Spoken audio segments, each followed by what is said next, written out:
If you hear anything, it's me and Snoops and the ball. And Snoop eating his treats. I'll just put that in it. Sound. Hey guys, welcome back to my channel. Before I start, my hair is wet, not greasy. So yeah. This is episode 3 of Me versus Anxiety, and this episode is going to be about how my anxiety affects other people around me. So, I've asked certain people how it affects them.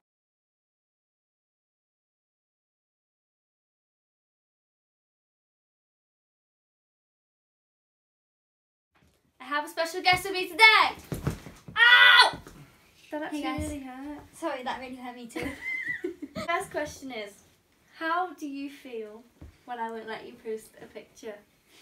This is probably one of the most annoying things about your anxiety, because it's the picture that she won't let me post is always my favourite picture. So then I can't... Not on purpose. So then I can't post my favourite picture because she doesn't like it, because I can never see her point, because I just think that she looks beautiful. Oh.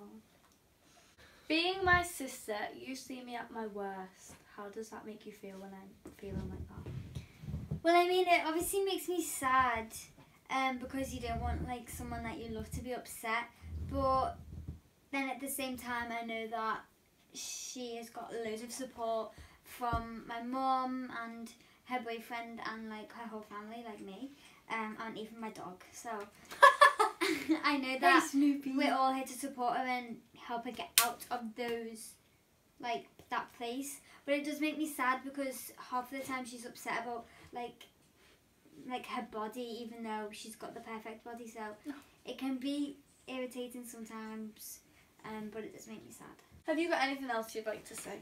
I would just say that you need to realise what you really look like, and that you have like an amazing figure that people would actually die for. And just maybe like when you're starting to get stressed, think about it in the big picture and realise that this is fine. Like, it's not gonna, tomorrow, it's not gonna have affected me, it's just gonna be done with. So it doesn't really matter, does it? And you can get on with it, hopefully a bit better. But yeah, you're doing good. Thanks.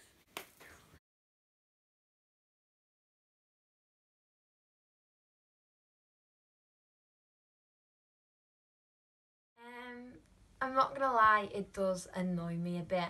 Not as much now as it used to, because I've kind of come to accept that that's just something that Ali does. But yeah, it kind of like closes down the photos that we're allowed to use, which is a bit annoying, because sometimes I'll like the photo and then Ali will say no, I can't post it. But I really do think she's getting better at it. But how I feel is it is a bit annoying, but I've definitely come to accept that that's what Ali's like, and we all love her for it.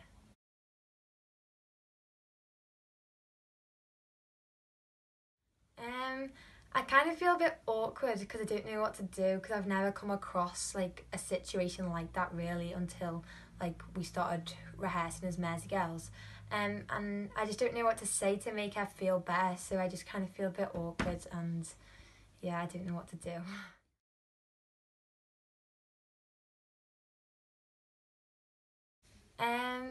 Either when she sometimes doesn't want to post pictures, but like a standout memory would be the night before Britain's Got Talent, when we were rehearsing, and she got really stressed, which is understandable because it's not a situation that happens every day going on Britain's Got Talent. But again, it was just a bit awkward and I didn't know what to do, and she really got quite like hysterical and upset, and it was just a bit awkward because I didn't know what to do or anything.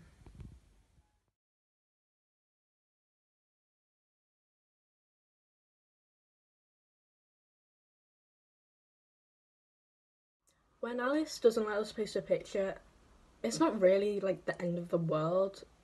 It's just like not really that big of a deal thinking about it. It's only annoying when we might have like 2 photos with like this one particular person and Alice will hate both of them. But that can happen to really anyone, so like there's been times when I've been like, no, you can't post this photo because this and this.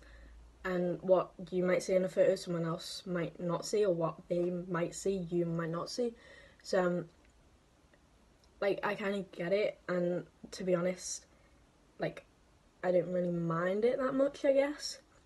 Only because, like, that's, like, I've been in that position before as well, and obviously we're always, if someone really hates the photo, I'm never gonna, like, upload it just because they don't like it type thing. So, like, it can be a little bit, like, inconvenient, but it's never, like, I'm not gonna hate her for it, do you know what I mean? The thing about this is that she'll get stressed over reasons that we don't really understand. So she'll get really stressed about it, and we'll be like, why are you getting stressed about it? It's not that big of a deal. But to her, it really is. So it's not that it's like a bad thing that she gets really stressed, it's just that we don't understand why. But like I said, we are trying to get more understanding about that and stuff, so yeah. Although sometimes we are just like, Alice, come on, like, really. But she is starting to, like, work on that and stuff, so that's good.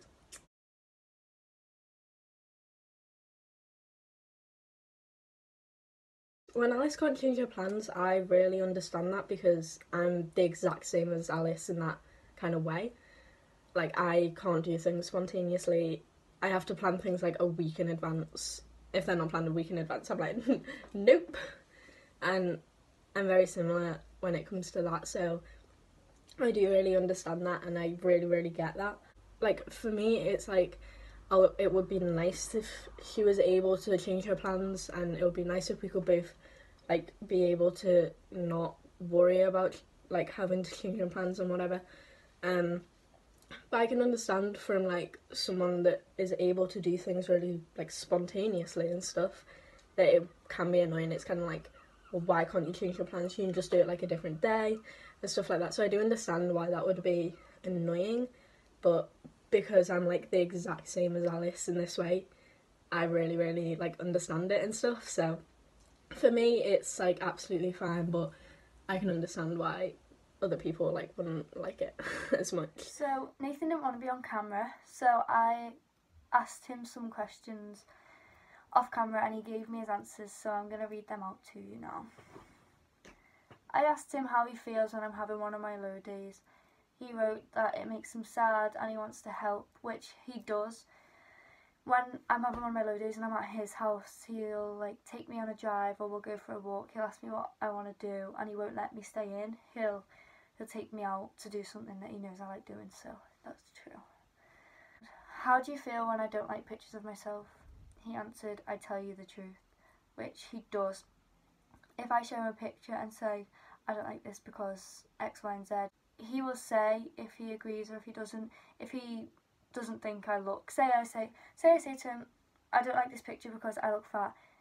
If he can't see it, he'll just be like, no you don't, that's just you being silly, that's just all in your head, which is true most of the time. But there's some pictures where, even my mum does this, but Nathan does it a lot, where he'll be like, I can tell why you don't like that picture. You don't look bad, you don't look fat, but I can see why it's not your best picture, which I'd much rather someone said, because then they understand me, they get me. I asked him, you know I'm insecure and you know I always think you're going to break up with me. How does this make you feel? He wrote that it makes him sad, irritated and annoyed. That's all he wrote, but I think he said this because it probably just gets annoying, like, me constantly thinking that, because he's not doing anything to make me think that, it's just my head, and I guess that is really annoying thinking about it, and I should probably stop because I don't want to push him away saying it, so yeah. And then I asked him, how do you feel when I don't think I'm good enough? And he said, I think you're very silly and stupid. Which is understandable. I am silly for thinking it because no one's told me I'm not good enough. Like, I am good enough. I just overthink it all. And yeah. So, thanks Nathan. So I have my mum here, but she doesn't want to be on camera. It's fine. And I'm going to ask her some questions now. How do you feel when I get stressed about changing my plans?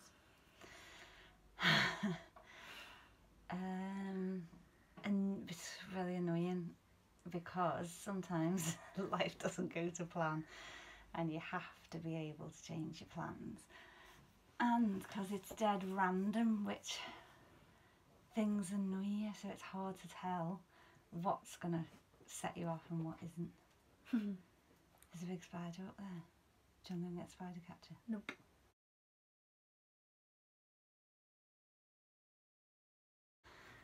How do you feel when I won't wear certain clothes because I don't like the way I look? Well, I don't mind that you won't wear them, but what annoys me is when we've been shopping, we've bought them and you've tried them on, it's fine, we spent the money and then you won't wear them. And it's like, and like 1 week you might like a certain type of thing and so you've got loads of it, so we buy it and it's like, oh yeah, you like those leggings, and then you're like, and I hate the way I look in them now, so I'm not wearing them. Yeah. And I'm like, oh, but I can't see it. I just can't see it because you're so slim. And you're going like this bit of fat, and I'm thinking, there's nothing there. So I just don't get it. Okay. How does my anxiety affect you in your day-to-day life? Or does it not? It doesn't really affect me day to day. The only thing I would say is like sometimes I worry about having to tell you like that you have to change what you're doing. Like when we've set a plan and it changes, I think, oh God, I've got to go through all this. And I have to talk like big, long conversations of why it's fine and it doesn't matter. And obviously I don't mind doing that. I'm your mum and I understand, you know, but sometimes it's just a bit like, oh, the stress. Oh, it causes you stress. Well, You know me better than anyone. When do you think you first saw my anxiety develop? well, you were always quite an anxious little girl. You cried at everything. Still do. Yeah, any new situation, any new experience.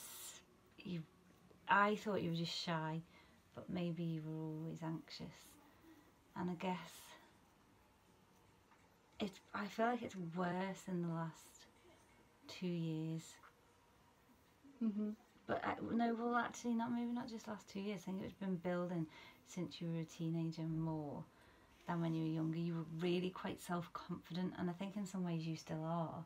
Like, you don't hate who you are, you don't hate everything about you, and you don't change. You know, you are who you are, and you don't try and sort of change for a group of people or to be liked or anything like that. So in some ways you're a really weird mix of your anxiety and actually someone who's confident and happy with who they are. So I'd say you'd maybe always been quite anxious. There you go. How does knowing your daughter feel like this make you feel? Sad, obviously, but it makes me, as you know, determined not to let you give in to it. It's not my way. She doesn't let me get away with anything. If I don't want to do it, she's like, nope, you're doing it. Well, so if there's something that that's why I never used to let you quit things when you found them hard, because you'd have just quit everything because it was too scary. So I'd be like, no, you need to do it. I'd always give you a time limit, and then I'd say if you're really hating it by that time, then you're allowed to quit. But I'd give in if it wasn't for you. Yeah, and you wouldn't. There's loads of things you wouldn't do. You wouldn't have done BGT. I wouldn't have, you're right. But anxiety can't win. No! So that's the end of this video.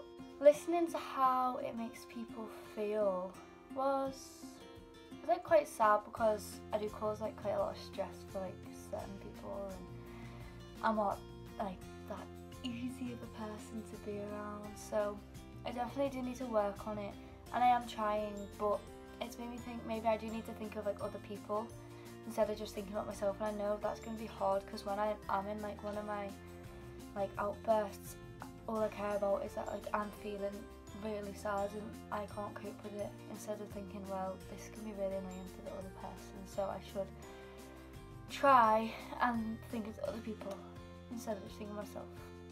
It's definitely something I'm going to try, and I think it's really helpful hearing everyone's input on like how it makes them feel, because you do forget that it does affect other people, especially if you guys suffer with anxiety and things like that. Like, you'll know it's just a bubble about yourself, and you do forget that it does involve and affect other people around you. You just think it affects you. So yes, thank you so much to the MerseyGirls and my mum and Nathan for being in the video and just being truthful, because I really appreciate that. I wouldn't have liked to have done this with you guys just being nice, because that's not real life. Then I want this series to just be all real and true about how it affects me, how it affects other people, and yeah. So next week I'm thinking about maybe talking about my triggers, like what triggers me to have one of my outbursts. But yeah, I'll see you guys next week anyway. Bye!